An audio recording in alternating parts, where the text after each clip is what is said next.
Bom dia a todos, bom dia a todas, sejam bem-vindos, sejam bem-vindas à semana número 5 da disciplina de Antropologia Social do curso de Medicina da Faculdade de Ciências Médicas de Minas Gerais. Hoje nós daremos prosseguimento às discussões que nós começamos na semana 4, na semana passada, e eu vou continuar falando um pouco, de uma introdução, de uma base dos estudos em antropologia. Depois eu vou passar um pouco sobre o conceito do olhar antropológico. Vamos discutir o texto sobre a proeminência da mão direita, trazido pelo Robert Hertz em 1909, e tentando fazer diálogos com a área da saúde e a área da medicina. Então, a crítica, ao evolucionismo, à antropologia evolucionista, ela deu espaço, a novas referências teóricas, a partir dos quais passou-se a considerar os homens como diferentes entre si, mas não superiores ou inferiores, como eu havia pontuado na última aula. E essa nova abordagem, vai trazer dois fatores que devem ser considerados. Uma crítica crescente, então, à própria antropologia, uma autocrítica, que passou a fazer parte, quanto a essa postura eurocêntrica e colonialista e etnocêntrica também, e uma redução, do seu campo de estudo devido ao intenso processo de descolonização. Então, a partir do momento que os países foram tendo as suas independências e uma nova ideia, do que foi a colonização começou a ser forjada dentro desses países, já não fazia sentido essa premissa da antropologia evolucionista. Então, a antropologia, cujo objeto de pesquisa não está mais ligado a um espaço geográfico, cultural ou histórico particular. É uma ampliação, então, do campo de atuação, e a partir disso nós vamos perceber a antropologia entrando em outras áreas também. Então desmistificou-se, a ideia de um estudo do que nos é estranho ou exótico, ainda reinante no senso comum, e que considera a antropologia como uma ciência que estuda tribos longínquas ou exóticas. E isso já caiu por terra com essa transição, com essa autocrítica da própria área e com novas perspectivas que foram surgindo. E o Laplantine, em 1988, ele vai falar que a antropologia nada mais é do que um certo olhar, um certo enfoque, que consiste em estudar o homem inteiro em todas as sociedades, sob todas as latitudes, em todos os seus estados e em todas as suas épocas. Ou seja, trata-se de estudar o homem em todas as suas práticas e os seus costumes. Aqui ele vai trazer então uma dimensão muito mais ampla e abrindo também a possibilidade de estudos dialogando com outras áreas. Então eu falo que a partir daí, novos conceitos vão possibilitar também novas pesquisas. Então a antropologia nesse aspecto ele passa, ela pode estudar qualquer aspecto dentro da sociedade. Então surge o conceito da antropologia das sociedades complexas, que permite o estudo de qualquer grupo contemporâneo, tais como operários, militares, políticos, militantes de um partido, torcidas de futebol, homossexuais, grupos religiosos e a área da saúde e a medicina também. E aí eu trago um exemplo dessa possibilidade, que seria a antropologia urbana, cujo pesquisador principal é o José Guilherme Cantor Magnani, que é um dos diretores da revista Ponto Urb, e quem quiser visitar vale a pena, pois é uma revista que traz análises antropológicas de cunho urbano. O Brandão, então, ele vai falar que a mulher, a criança, o bandido, o capelão da roça, o profeta urbano, os grupos tradicionais e minoritários, ou o homem comum, ordinário, eis os sujeitos cuja vida ou cujo modo peculiar de participação na vida de todos nos tem suscitado velhas e novas perguntas à antropologia. Aqui eu trago então o sumário da revista Ponto Urb, e aí depois vocês podem passar o olho para vocês verem a gama de possibilidades que a antropologia urbana permite através das suas pesquisas de cunho etnográfico. Agora, então, eu trago um conceito, né, de antropologia urbana, que são os estudos de grupos e instituições sociais, processos culturais e dinâmica espacial no contexto urbano contemporâneo, com ênfase na territorialidades, movimentos sociais e discussões sobre os processos de requalificação urbana, quanto nas análises de rede, de sociabilidade, saúde, juventude e lazer. Então, são diversas frentes que se abrem e que podem ser pesquisadas e questionadas. Passando agora para o olhar antropológico, eu gostaria de salientar o rigor, né, e o quanto que o olhar antropológico ele é transformador tanto na pesquisa quanto no sujeito pesquisador da antropologia ou aquele, né, que usa da etnografia como método de pesquisa. Então é justamente esse movimento, né, de olhar o outro e olhar para si mesmo através do outro que constitui a especificidade do chamado olhar antropológico, segundo Laplantine. Então a abordagem antropológica provoca assim uma verdadeira revolução epistemológica, que começa por uma revolução no olhar. Ela implica um descentramento radical, uma ruptura com a ideia de que existe um centro do mundo e, correlativamente, uma ampliação do saber e uma mutação de si mesmo. Então, partindo, né, da etnografia e desse olhar antropológico, a gente pode até dialogar quanto à possibilidade de mudarmos o nosso olhar através da própria pesquisa, ou através de um olhar mais crítico e mais amplo, que não seja centrado somente em nós mesmos.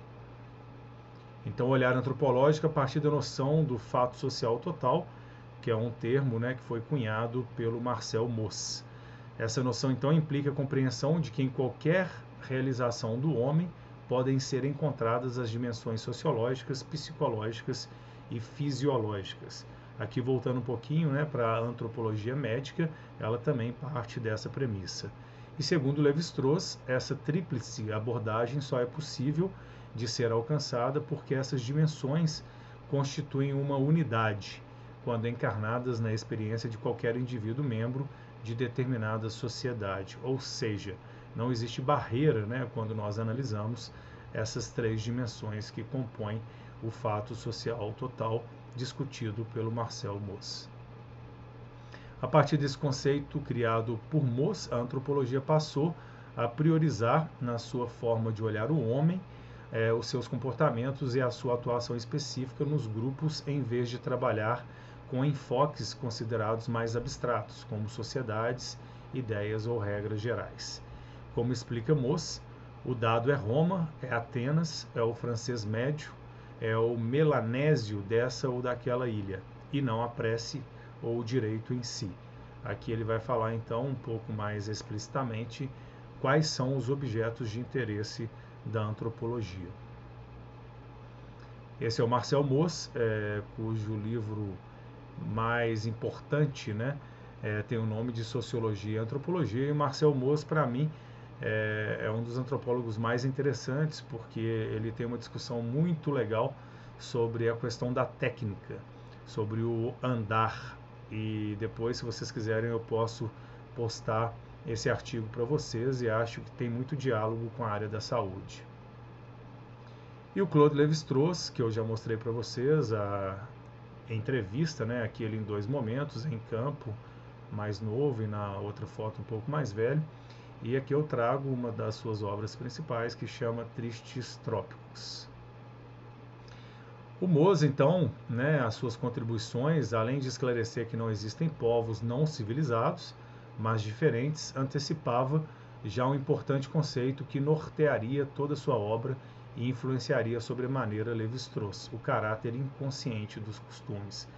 É interessante pensar, né, nesse conceito do inconsciente grupal, né, do inconsciente de um grupo. O etnógrafo ou antropólogo deveria buscar os fatos profundos, quase inconscientes que existem na tradição coletiva. Os costumes de um povo estão encarnados em cada indivíduo, membro de um grupo, e é por meio da sua unidade que pode chegar perto de uma compreensão abrangente. Legal é a palavra perto, né? Porque é muito difícil, se não impossível, ter uma compreensão total de uma outra população, de um outro povo, de uma outra civilização. A característica principal da pesquisa etnográfica, né, é o reconhecimento do lugar e do papel ocupado pelo pesquisador. Através de uma compreensão reflexiva do objeto de pesquisa em antropologia, o olhar sobre o outro acabou se transformando numa forma de olhar para si mesmo. Então é legal pensarmos o quanto que a pesquisa etnográfica não somente nos traz informações sobre a cultura sobre a qual estamos estudando, mas ela também nos transforma. Dessa forma, a pesquisa antropológica sempre implica o reconhecimento do papel e do lugar da subjetividade do observador ou do pesquisador etnográfico. O Laplantine, né, coloca que o pesquisador não é uma testemunha objetiva observando objetos, mas é um sujeito observando outros sujeitos, um sujeito ativo, sem aquela perspectiva e nem a vontade, né, de ser neutro. Qualquer observação será mediada pelo referencial cultural do observador, do pesquisador, expresso na sua subjetividade. E o da Mata, um antropólogo brasileiro muito importante, né, vai afirmar que a antropologia é um mecanismo dos mais importantes para deslocar nossa própria subjetividade e, por que não, nos transformar através desse olhar para o outro. A subjetividade do observador não é algo que perturba o campo da reflexão racional, mas trata-se de um fator intrínseco à relação entre duas pessoas, o pesquisador e o informante. Então aqui, mais uma vez, refuta-se, né, a neutralidade na pesquisa. Laplantine destaca, né, incluir-se não apenas socialmente, mas subjetivamente, faz parte do objeto científico que procuramos construir, bem como do modo de conhecimento característico da profissão do etnólogo. O da Mata resume, né, dupla tarefa de afastamento e aproximação, que consiste, por um lado, em transformar o exótico em familiar e o familiar em exótico, sem que eles se tornem efetivamente num ou no outro. Uma visão bem psicanalítica, né, quando a gente pensa que o familiar se torna exótico também, e disso uma transformação ou uma autocrítica ou um olhar para si mesmo. O Geertz, né, vai chamar a atenção também para a descrição densa, falando mais especificamente do rigor científico da etnografia. Então ele vai falar que a piscadela, né, de Geertz, que é um exemplo muito legal, ele vai falar que o piscar ele tem vários significados. Então dar conta do significado social e de determinados comportamentos, que pode ser um tique nervoso, uma piscadela conspiratória, uma imitação. Então até mesmo uma pequena ação do piscar dos olhos vai ter que ser interpretada de uma maneira rígida, né, e profunda. Para Geertz, a descrição densa, ao contrário de uma simples descrição, daria conta da hierarquização estratificada de estruturas significantes de fatos sociais, muitas vezes simples e aparentemente indiferenciados. Para finalizar essa parte, né, então a antropologia nos ensina a evitar qualquer tipo de preconceito, uma vez que o comportamento humano, pela sua dimensão pública, não pode ser julgado por meio de conceitos implacáveis, como bom, mal ou certo e errado. Olhar para o outro é, em alguma medida, olhar para si mesmo, através do outro, porque a forma de olhar é também influenciada pela cultura. Então, mais do que um campo de conhecimento, a etnografia e a antropologia, ela nos transforma também. Então, eu sustento, né, a ideia de que esse olhar etnográfico ele é importante não somente no campo da pesquisa, mas na nossa formação enquanto profissional e no nosso olhar para o nosso campo de formação, no caso, o campo médico. Falando um pouquinho desses exemplos, né, então eu trouxe esse texto do Hertz para a gente pensar nessas outras possibilidades de se colocar uma pergunta. Então, como eu falei para vocês, esse texto ele tem o nome de A Proeminência da Mão Direita e ele está presente no livro do Hertz, que morreu muito novo, Religião e Sociedade. Então, o Hertz ele tem vários objetivos através da sua obra de estudar os sistemas de representação, descobrir se havia uma autonomia do social e definir objetos e conceitos próprios da sociologia e da antropologia. E nesse estudo ele vai partir, né, de uma pergunta, como eu havia discutido com vocês, para pensar por que, né, que normalmente nós utilizamos a mão direita ou o lado direito de uma maneira mais frequente, né, do que o lado esquerdo. E aí ele vai desconstruir a ideia totalmente biológica, né? Então ele vai falar que o Broca, ele vai falar somos destros de mão porque canhotos de cérebro, e o Hertz vai falar somos canhotos de cérebro porque destros de mão. Então o Hertz, né, conclui que a causa orgânica, né, da dexteridade é dúbia e insuficiente, embora não possa ser de todo descartada. Então, para ele, certamente houve uma influência de causas externas ao organismo, e nesse texto ele vai trazer alguns conceitos relacionados à religião e à religiosidade, como que ela, né, através do seu discurso, ela diaboliza o lado esquerdo e ela faz com que o lado direito seja, de uma certa maneira, endeusada ou relacionada à questão da santidade. Então ele vai trazer essa polaridade religiosa, né, e vai argumentar sobre isso ao longo do texto. Leiam este texto lembrando, né, que ele foi escrito em 1909 e pensem principalmente nessa questão do olhar também, nessa inversão dessa pergunta que ele vai trazer, que embora não refute totalmente a ideia, né, do lado esquerdo do cérebro mais desenvolvido e por isso somos destros, né, mas ele traz um outro olhar para a mesma problemática. Eu espero que vocês tenham gostado da semana número 5.